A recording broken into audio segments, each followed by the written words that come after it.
You get stale. Popcorn? Popcorn. Popcorn. You forget about things like stale. Popcorn. Popcorn, stale popcorn. Popcorn. This is the Stale. Popcorn. Hello and welcome to another episode of the Stale Popcorn Podcast. I'm your host, Steven, and with me, as always, is my co-host, Christopher. How are you doing today? I am doing well today, Steve. How are you doing today? I'm doing well today as well. How about we just get this going, eh? Yeah, let's get this going and stop the small talk. Now, announcements. I have none. You, Steve? I don't have any either. What you been watching, Steve? I haven't seen anything at all. We really did our homework for this episode, if you guys can't tell. I did watch a flick. It was after we seen Twisters, and, you know, Glenn, we're talking A-list here. He's got that smile, that darn smile. We watched a flick on Netflix, which I feel like I'd seen the trailer. You know, every time you flip through, and it's the one with him and some gal, and they both got these stuck-up bosses, and they try and set them up. It's called Set It Up, I think, or Set Them Up. The Setup, something like that. It's all set up. So we finally watched the flick. Mm-hmm. It was fine, you know. It's a serviceable rom-com, yeah. It was on Netflix. You seen? I think I saw it a long time ago when Glenn wasn't a household name. As I remember, it's fine. So that's I think that's all I seen. I did finish The Boys this season wrapped. I did have a viewer ask specifically for me to talk about The Boys season 4. So I'll give you just a minute. Sure. Review here. It was probably the worst of the seasons. Not bad, but I mean, it's similar to The Boys. Plot-wise, like, not a lot really happened per se, but finished that. I think the finale for House of the Dragon is tomorrow, unless I'm getting my weeks mixed, but no, I think that sounds about right, yeah. Looking forward to that. Well, Chris, I expect next week a full breakdown, all the things you missed, Easter eggs, and the explained recap of Season 2 for House of the Dragon.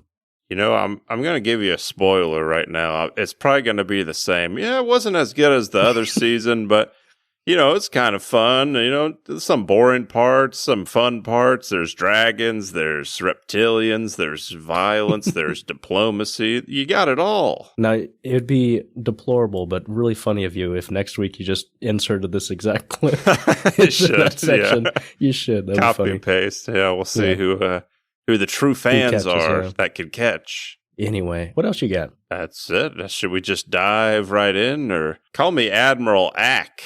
Because it's a trap. Oh, yeah. We're talking TRAP, as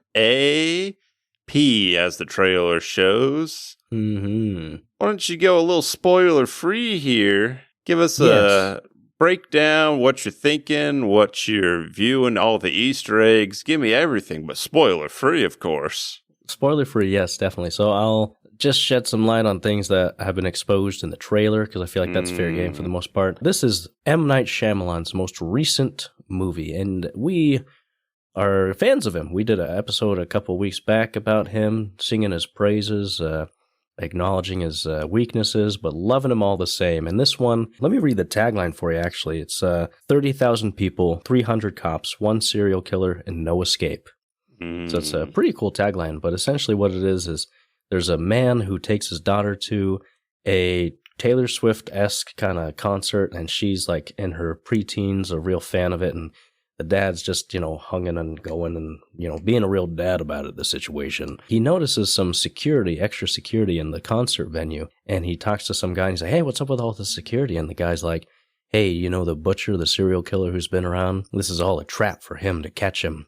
In the trailer, it shows that Josh Hartnett, the main guy, he's the butcher, and so it's he's the serial killer, and he tries to find a way to escape, and that's the kind of the premise of it. What do you think, Chris? Did I spoil it? Yeah. That's fair game, right? I mean, it's in the trailer. Yeah. I mean, there could be a twist. Maybe it's not him. Maybe it's the worker. Maybe it's the singer lady. Who knows? Who knows? You'll Maybe learn it's in about M. 10 Night. minutes when we spoil it for you. Yeah. But how would you rate this, Chris, on like a letterbox out of 5? Ooh, like a 3? Yeah. I'd give it say like a 3. 2.5 or a 3. It was a fun watch. I really dug the premise. I thought the premise was really interesting, and I love me some Josh Hartnett. He did really good here. Without spoiling, I think he did a really good performance. But if we're talking his other works comparatively, we predicted it a couple weeks ago when we were like, this is probably going to be a middling B-tier movie, and I stick by that because it's just kind of middle of the road. I wouldn't really recommend going to the theater to see it. If it pops up on streaming and you're like, oh yeah, this is something, then yeah, give it a watch. But that's kind of where I stand with it. It's kind of like The Visit, which was one we put in the B tier, and I think we hit it right on the head there, where it's cool premise, but like a lot of, sadly, other M. Night films, it kind of tears and wears and bears on your soul here. It overstays its welcome, but it also doesn't stay too long at the same time. Like, it is a short watch, so hour 45. One of the chief words I would describe as meandering, I would say. Yeah. Because it is kind of like, all right, let's kick it into the next gear here. But I guess with that being said, you want to just dive in to the spoilies? Yeah, let's spoil all over this film. Now, Chris, sorry, if I may. Yes. You know, we talk a lot about the tism here on the Stale Popcorn podcast, and that being nepotism. Yes. And this year we have not one, but 2 instances of nepotism coming from the specific Shyamalan clan. Now, imagine my surprise when I researched this. So the first instance, we had Watchers, which Ishana Shyamalan, M. Night's daughter, directed that. So he was a producer. He helped her make that movie. And then this one, Lady Raven, one of the main characters of the movie, is M. Night's daughter. Did you know that? Yeah, I didn't until I saw the trailer and I saw the last name and I was like, is that who I think it is? Wait a second. Yeah. That ain't who I think it is. So a lot of people are like, this is just a loving father who's helping his daughter prop up her music career. You know, as a father myself, I understand it, but you had an obligation to your fans first. Yeah, we're more important. We've been with you through The Happening and Airbender, and you do this? I thought she was fine. Like, yeah, I thought it was a normal singer, and I thought I was just out of the loop. I'm like, oh, this is the new Katy Perry or whatever the kids listen to these days. I thought it was the kind of hip, a little swell. I just wanted to put on my tap dancing shoes when she was singing and just tap along. I was having such a good time. Yeah, it wasn't bad music compared to whatever garbage they're producing these days. But as an actress, she did perfectly fine too. But let's talk about some of the actors here. Let's talk about Josh Hartnett, definitely the best guy. He plays a really good creep weirdo, but he played it in a nice subtle way, I thought. On the surface, you know, he's like a nice looking, you know, gentleman, nice guy. But the more time you spend with him, you know, you start to see the cracks peel a little bit. And he plays like a psychopath really well. It's a very layered kind of performance because he plays someone who is playing who they think would be a normal person interacting with people. And I think that's where M. Night's writing and his dialogue really comes forth. Yeah. Because some of the things he says, I'm like, that's M. Night. But it works because he's a little awkward psychopath, man. So yeah. But yeah, he was great in this. Had some great lines. Oh, this concert's crispy. Yeah. These seats slap, Dad. There's so many good lines. Oh, well, I had one more. So there's really not a whole lot of performers in this, but one that stuck out to me personally, the profiler, who's like the psychologist slash profiler lady. Did you recognize her? I think she was in Harry Potter. Or my was it not? Misremembering. I thought it was the like snake lady. Or no, I feel like I heard the voice somewhere. This actress is actually Hayley Mills. And for audiences who are over 50, would know her from Pollyanna and other hit films like That Darn Cat. She was a big actress in the 60s. Yeah. The only reason I can think of why she's in this movie is because she was also made famous for a movie called The Parent Trap. And those words are the same. Yeah. That's the only thing. But she's great. She's a great young actress, but she doesn't do anything. And it was kind of wasted, really, because to get a cool big name like that, but she didn't really do anything. I was like, it's fun that she was in there, but the character was just like superfluous, really. So it was like kind of a waste in my mind. But let's move on to some cons here. Yes, because I got a few, and I'm sure you do. This movie, the protag is the villain. It's not the only movie that's done that. You got like The Joker, American Psycho, Nightcrawler, etc. But I feel like what makes those movies work is even if the person's like terrible, killing or whatever, there's like a small part of you that's either like kind of rooting for him or at least like feels bad for him.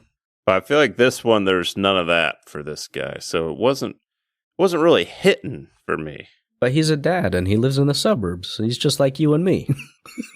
Yeah, exactly. I didn't really connect. And I mean, obviously, you're not trying to make him feel like this is a cool guy and whatever. But you got to twist a little on the heartstrings here to, this guy survived a tornado. Like he saw his dad get pulled out from a tornado or as a kid when he was trying to close the door on it, something like that. Give us something to hold on to, yeah. But it didn't really have anything like that. It kind of just seemed like the main character was not a shell of a man, but yeah, it was hard to connect with. It wasn't, you just couldn't, couldn't have it. I really would shovel. Yeah. That's all I got.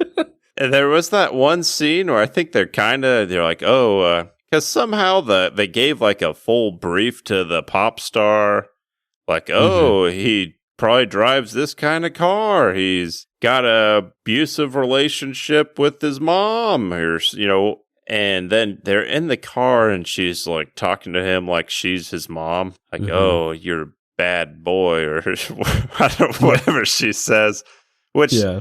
Well, at the time was weird, but now that I'm like, that's M. Night's daughter, now that's like extra weird to me. He's like, oh. Yeah. You just made it, yeah. Oh, but, like, I guess that was the extent they're trying to get. Should we go back and kind of break down the story for those who aren't going to go watch the movie? Go ahead, Steve. Why don't you break it down? Josh Hartnett, he's the butcher. He's in this concert, and once he knows that all the FBI and everything are there for him, he's trying to find a way out. So he's talks to the t-shirt guy and he's trying to get access to the codes and everything. And that part's pretty great when he's trying to find a way out. The first act was really interesting, really engaging, because he's looking through all these different doors and he's infiltrating the FBI and listening in on their conversation. He steals a radio and can listen on what they're saying and stuff. He makes a bomb out of an air fryer and scolds a young woman, which was kind of messed up. He pushes a drunk woman down the stairs. He makes it so that his daughter's like, the song Dreamer is when the Lady Raven calls up someone and he gets to dance on stage with them and they go backstage and he's like, oh, I'm going to make this my chance to go backstage and escape that way. And so he goes up to a crewman and was like, hey, you must be real proud of you. Did you work for her? And who is it, Chris? Who is he talking to? None other than... That would be M. Night Shyamalan. Talking himself, like a proud uncle in the movie. Oh, yeah, I'm actually there. That's my uncle, Yeah. So Josh Hartnett's like, hey, my daughter has leukemia, and we just want to thank you for all you've done for us with this concert. And so obviously M. Night's like, hey, we want you to be the dream girl and come up on stage and dance with Lady Raven. And she's like, oh, cool. So they get backstage passes, and when they go meet Lady Raven, the dad's like, hey, Lady Raven, can I just talk to you for a minute? And that's when he's like, I'm the butcher. You're here for me, and we're going to escape in your limo, or I'm going to kill this guy. And then they escape in the limo. And then Lady Raven's like, hey, how about I go see your house? And then the little girl's like, yeah, let's go to our house and have a cup of tea. And then they go to the house. What happens then? I can't quite remember. He's got on his phone some app that can start the carbon monoxide and that's going to kill the person. So yeah. So she kind of, let me play you a song. And then she snags the dad's phone, runs in the bathroom, and now none of the family knows the dad is crazy or he's the butcher. And she goes in the bathroom, and he's like trying to break in the bathroom. The wife's like, hey, calm down. It's just a phone, man. Take it easy. Take it. Yeah. She does like, she talks to the guy, like, hey, what do you remember about where you are? And he's like, oh, there's a broken statue, a blue door. And then she gets on Instagram Live, and she's like, hey, anyone, blue statue, blah, blah, blah, door, quick, and she's got millions of followers, and someone's like, oh, I live by there. I'm going to go over there with my uncle. And then after, 5 minutes of that, he finally gets the keys and opens the door, which I'm like, if it was an outside lock, why did it take him 5 minutes to get keys to open Yeah. the door? And instead of her, like, you'd think, like, all right, well, the phone is how he can kill this person. Like, what would you do with the phone if you were her? Kill the person? No, wait, what? Were you listening here? You dozing off, Steve, on me? No, I was doing a bit, Chris. Oh, yeah. What? I would kill the person. I would let that carbon monoxide go. So it's not a bit for you, huh? Yeah. Well, you'd think, like, all right, well, I'm going to hide the phone from him, break the phone or something so he can't kill the guy. But she just, like, holds the phone out, gives it back to him.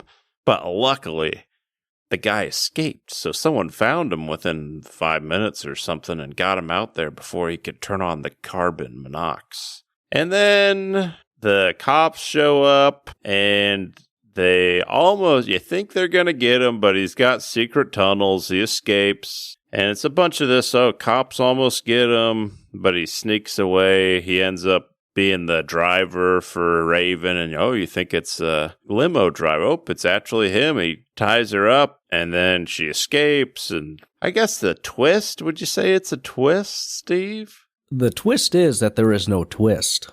Oh. M. Night twisted us insofar as he didn't give us a twist. I'm sorry. There's so we're saying A tier. We're saying S tier. Yeah. No. Was there a twist? There wasn't a twist. I guess kind of the twist is that the wife was acting suspicious of him. Yeah. She framed him, if you will, because my thought was like, how do they know the butcher's going to be here at this concert? And they found a torn receipt of Lady Raven, like, concert tickets at the crime scene of his last victim. So they're like, oh, he's going to be at Lady Raven. So that's how they set up the whole thing. Twist was, I guess, the wife put it there. Yeah, left it there. What I'm confused because she didn't know for sure. She was like, I think he might be the butcher. Mm-hmm. And she followed him, and it was to, like, some abandoned house where, and then she went, and there wasn't, like, a body or anything, but it was just, like, a table and a chair. I think she, put the receipt and then called the cops and was like, gave them a lead or something like, hey, butcher over here, receipt. Either they'll find out he's the butcher or find out he's not. And it's kind of, win-win for me, I guess. Yeah. But why would they're just like, someone called saying they think this is the butcher and there's a Taylor Swift concert ticket? I don't like. Yeah. Maybe I need to rewatch that part, but I feel like that it's a little too much to go off of, just have like the whole cities and get all these employees in on it and all that. But you find that out and she sets him up again. Cops show up. He gets tased 4 times, actually. He gets tased like 4 times. He's down and then he gets up and he's like fine again. I think the real twist is it's in the Unbreakable split glass universe. I thought for sure that was going to be the twist at the end because he's got to be a superhero. He's got super strength or something. I thought it was going to be in the Unbreakable Glass universe too because I thought the profiler was that old woman James McAvoy talks to, Yeah. But then I remembered James McAvoy hugged her to death or whatever. But I'm glad it's not connected to any other of his movies. I'm There's a lot sure of people. it is. And I'm sure some nerds will find a way, be like, oh, it's connected to The Sixth Sense because David Wendell Crumb's victims or blah, blah, blah, you know that. His last movie is going to somehow connect all of his movies. And the most integral is Praying with Anger.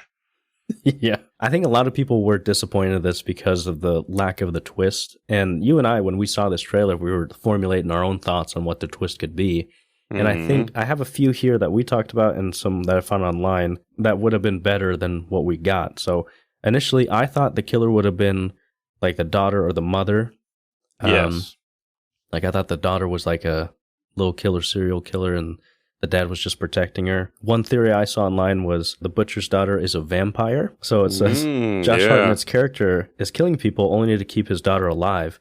Or his daughter is probably a vampire and a killer, and Hartnett's character has taken upon himself to protect her from the legal consequences, considering how M. Night Shyamalan has hinted that the film is inspired by his close bond with his daughters. This plot development and twist would make a lot of sense. So I was like, that makes sense. Yeah, I like that. Another theory was the man chained up on his phone is the real butcher. And I don't know if that made sense.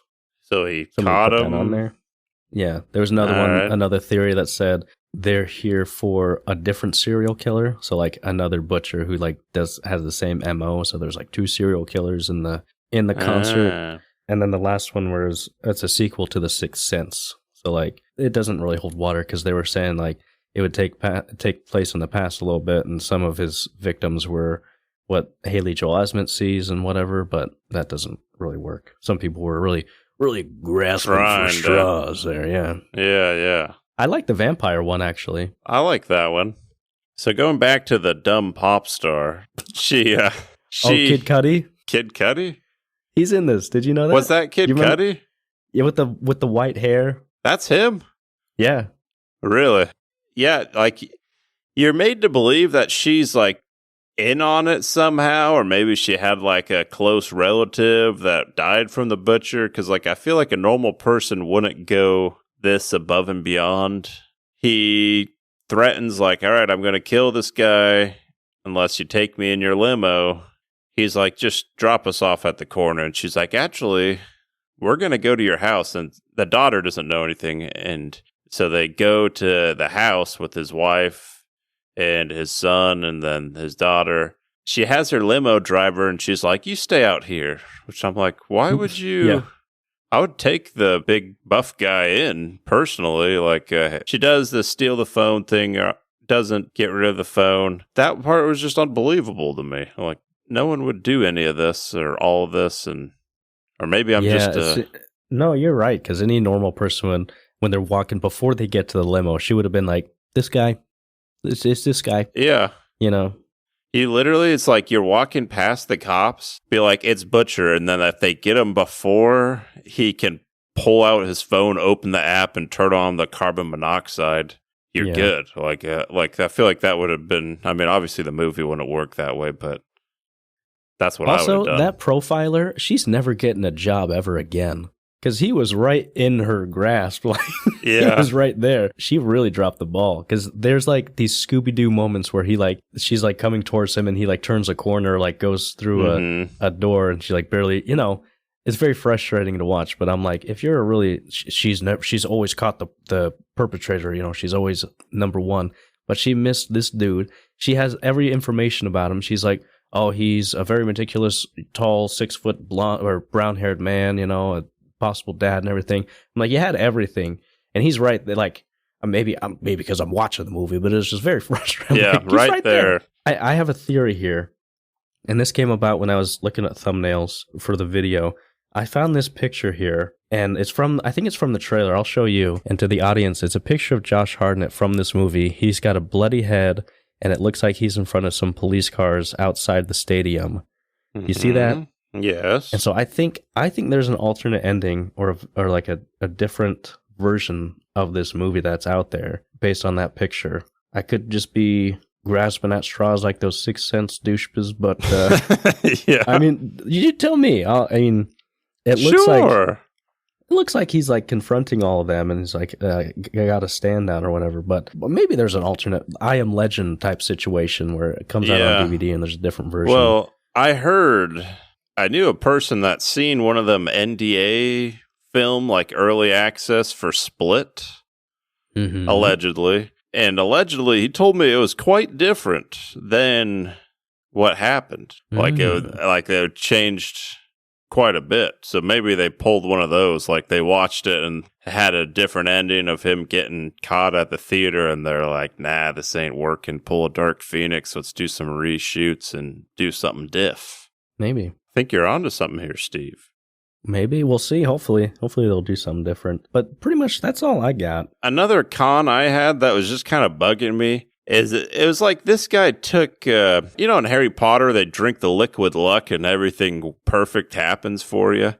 Because it's like, first guy he talks to, I'm not supposed to tell you, but here the butcher's coming. Oh, that they got all these cops here. All right, they know. Here's the secret word that we're supposed to tell. Hey, can't go through any of these exits. The only way you can get out is through backstage. I just so happen to have the wallet of the man who has the card that I need. Yep, I found this in the apron. Oh, let me take this.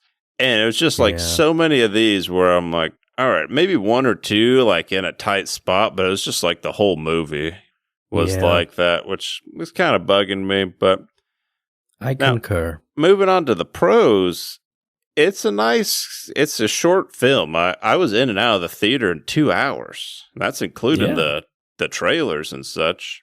And again, I like the premise. I like the movies where you got the psychopath, murderer type person. It's like, kind of seeing the twisted mind and the psychopathic tendencies. I like that it was a shorter film, like a shorter duration. How do I say it? Like it's a total of 3 hours in the movie? It's one of those 24 style. It's almost in real time, kind of. Because it's not like, let's fast forward a week or next day. Yeah. It probably starts, we'll say 4 p.m., ends 9 p.m. 10 p.m. Something like that. And I like that. I'd say that's a nice positive for me. Was it just me, or this didn't really feel like an M. Night Shyamalan movie? Part of it. I mean, the dialogue. The dialogue is there, definitely. There was some of the framing where M. Night loves his in-your-face camera, where it's like, it's not a wide angle, but the person's face is right in the camera. But other than a couple of signature shots, it didn't really have his stamp of uniqueness to it. Well, maybe that's just me, because he's known for having specific shots, lingering shots. A few come to mind from The Village and Signs that weren't there. I don't know. It just felt like it wasn't. He didn't fully put himself in this because he was trying to help his daughter. I don't know. Maybe that's rude, but me to say, but. Maybe he's finally getting the studio pumping in money and he doesn't got the full creative control like he has in the past couple flicks. Maybe that's what's going. Ooh, you want to guess the budget for this bad boy? Oh, I'm going to say 60. Ooh, divide that by 2 and you're there. 30. Yeah. And so far it has made $6.7 million. Well. So it probably won't do. I saw Did you see the Rotten Tomatoes? You want to take a guess there? I haven't seen the Rotten Tomatoes. I want to guess a 58. For critic or odd? 58 for critic, 74 for audience. We got 47 critics, 64 audience. Which I'd say that's probably fair. Like a 64 if you were to ask me. Yeah. Not the worst. Maybe I'll watch it again 5 years down the road or something, but probably not by my choice. My wife loved it. On his defense, she came home and she was like, wow, that was such a great film, great movie. I really liked it. He was so creepy. And so maybe we're just douches and you'll love it. Did your wife love the movie or did she like Josh Hartnett? Mm-hmm. Oh, I think I need was she talking about Josh the whole time? Yeah. He was so good. Oh, man. Yeah. Yeah. Well, I think that's all I got, Steve. You got anything else here? Me too. Yep, that's it. But if you're listening, thanks for listening and thanks for joining us. Be sure to follow us on Twitter and LinkedIn and Instagram, all those bad boys, and YouTube. And if you're still around this far, thanks for listening. Leave a comment that says, M. Night Shyamalan's a great dad. I don't care what you say. Yeah, all right, fair enough. Yeah, well, thanks for listening. Popcorn. Bye. Bye. Like stale. Popcorn, stale popcorn. Popcorn. Pop. This is the Stale popcorn. Popcorn.